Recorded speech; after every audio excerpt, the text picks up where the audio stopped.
ఆయన నమ్మదగిన దేవుడు, ఆయన నమ్మకమైన దేవుడు. ఆ దేవుడిని నేను ప్రకటిస్తున్నా. ఆయన నమ్మదగిన దేవుడు. ఈ రోజు ఎంతో మంది మరణ పడకలో ఉండి ఉండవచ్చు. ఒక్క మాట నువ్వు చెప్పని ప్రార్థన చేస్తే, ప్రార్థన చేయడానికి చిన్న పిల్లడు అనిష్ నా దగ్గరికి రా. ఆ ప్రార్థన చేయడానికి పెద్ద పెద్ద ఆత్మీయ అవసరం లేదు.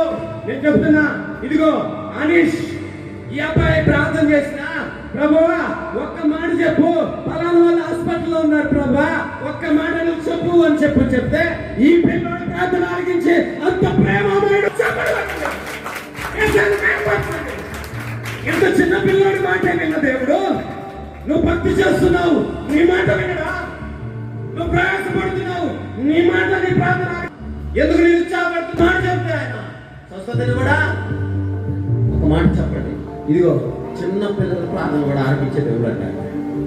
ఒక మాట చెప్తే చెప్పండి, ఒక మాట చెప్తారా? దయచేసి నేను కంక్లూజన్కి వస్తున్నాను.